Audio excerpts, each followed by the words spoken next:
Bun găsit! Astăzi ne aplecăm asupra unui subiect complex, dar absolut esențial, dreptul succesoral. Gândiți-vă la el ca la un fel de scenariu, un plan bine stabilit de lege, care ne spune exact ce se întâmplă cu tot ce lasă cineva în urmă.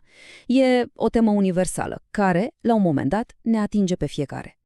Și iată întrebarea de la care pornește totul. Ce se întâmplă concret cu bunurile, cu tot ce a adunat o persoană de-a lungul vieții? Fie că e vorba de o casă, de economii la bancă sau, de ce nu, de o bibliotecă plină de cărți. Ei bine, legea are un răspuns și un plan foarte, foarte clar pentru acest transfer. Haideți să vedem exact cum funcționează. Așadar, moștenirea, transferul final și momentul în care totul începe. Pentru că, da, totul pornește de la o clipă anume, o clipă precisă și ireversibilă. Întregul proces legal, tot mecanismul moștenirii, se declanșează automat, chiar în secunda decesului. Acesta este, practic, punctul zero. Iar acest start are și un nume oficial. În termeni juridici, se numește deschiderea succesiunii. E foarte important de înțeles că nu e ceva ce cineva alege să facă. Nu e un act voluntar. Este pur și simplu o consecință automată, juridică, a decesului. Din acel moment, tot patrimoniul, adică și bunurile, dar și datoriile, atenție, începe practic călătoria către moștenitori. Ok, deci succesiunea s-a deschis. Și acum? Acum ajungem la o răscruce, o bifurcație fundamentală. Avem practic două drumuri posibile. Întrebarea e, cine decide pe ce drum se merge? A lăsat persoana respectivă un plan personal, o hartă, sub forma unui testament, sau lăsăm legea să decidă, aplicând planul ei, standard? Iar diferența dintre cele două e ca de la cer la pământ. Pe de-o parte, avem succesiunea cu testament. Aici, dorința celui care a lăsat testamentul este lege. El, testatorul, a decis totul. Cine primește, ce anume primește, cum primește. E voința lui.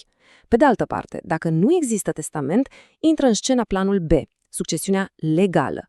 Aici nu mai contează ce ar fi vrut defunctul, ci doar ce spune legea.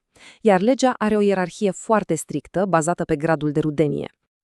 Și acum vine partea interesantă. Aceste două drumuri nu sunt întotdeauna separate. Uneori, ele se pot combina. Gândiți-vă la lege ca la o plasă de siguranță. Dacă un testament e incomplet, sau poate e anulat parțial, sau pur și simplu nu acoperă toată averea, legea intervine și umple golurile. De exemplu, dacă testamentul spune las casa fiului meu, dar nu zice nimic de mașină sau de conturile bancare, ei bine, pentru casă se aplică testamentul, iar pentru restul se aplică regulile legii. Simplu.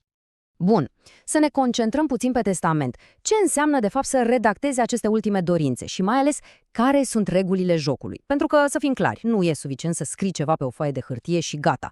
Ca să aibă putere în fața legii, un testament trebuie să respecte niște condiții foarte, foarte stricte. Practic, totul se sprijină pe 3 piloni esențiali. Primul, capacitatea, adică persoana care face testamentul trebuie să fie în deplinătatea facultăților mentale, să aibă discernământ. Al doilea pilon, consimțământul. Voința trebuie să fie pură, liber exprimată, fără erori, fără să fi fost păcălit, fără presiuni sau amenințări. Și, în fine, al treilea pilon, forma. Testamentul trebuie să arate într-un anume fel, să respecte un format cerut de lege, tocmai pentru a fi siguri că e autentic și clar. Și când vorbim de formă, lucrurile devin chiar surprinzătoare. Sigur, există testamentul clasic, cel autentic, făcut la notar. Mai e și cel olograf, adică scris, datat și semnat în întregime de mâna celui care îl lasă. Dar legea recunoaște și niște testamente speciale numite privilegiate. Astea sunt pentru situații absolut excepționale. Imaginați-vă un militar pe front, în timpul războiului, sau o persoană izolată pe o navă în timpul unei călătorii lungi, sau chiar în timpul unei epidemii grave. În aceste situații, de viață și de moarte practic, legea permite niște forme mult mai simple pentru ca acea ultimă dorință să poată fi totuși consemnată. Ok, am vorbit destul despre testament, dar ce se întâmplă în majoritatea cazurilor atunci când acesta, pur și simplu, nu există? Ei bine, atunci intrăm pe celălalt drum, cel al planului implicit al legii. Legea preia frâiele și aplică un set de reguli standard bazate exclusiv pe legăturile de familie. Deci, întrebarea rămâne, dacă nu există testament, cine decide? Răspunsul e simplu, legea. Fără instrucțiuni personale, fără o hartă lăsată de defunct, legea vine cu propriul său sistem. Un sistem ierarhic, foarte clar și foarte bine pus la punct pentru a împărți averea. Iar sistemul ăsta funcționează pe clase. Imaginați-vă 4 cercuri concentrice de rude, de la cele mai apropiate la cele mai îndepărtate. Regula de aur este simplă. O clasă mai apropiată le înlătură pe toate celelalte. De exemplu, prima clasă, cea mai importantă, este cea a descendenților, adică a copiilor, nepoților și așa mai departe. Dacă există măcar un copil, toate celelalte rude mai îndepărtate, părinți, frați, unchi, veri, sunt complet excluse de la moștenire. Nu mai primesc nimic.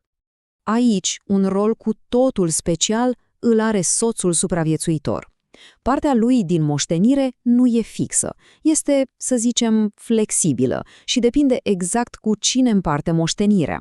De pildă, dacă o împarte cu copiii celui decedat, soțul supraviețuitor primește un sfert. Dacă nu există copii, dar există părinți sau frați, cota lui crește la 1/3. Iar dacă rudele sunt și mai îndepărtate, cum ar fi bunici sau unchi, cota soțului ajunge la jumătate. Și acum ajungem la un concept absolut fundamental și, sincer, unul care surprinde de multe ori. Ideea că libertatea de a face ce vrei cu averea ta prin testament nu este absolută. Nu!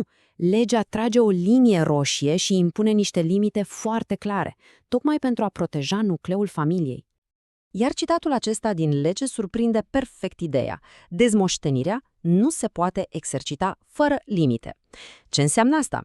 Înseamnă că, deși în principiu poți să lași averea cui vrei tu și să excluzi pe cineva, această putere are niște granițe, mai ales când vine vorba de familia foarte apropiată.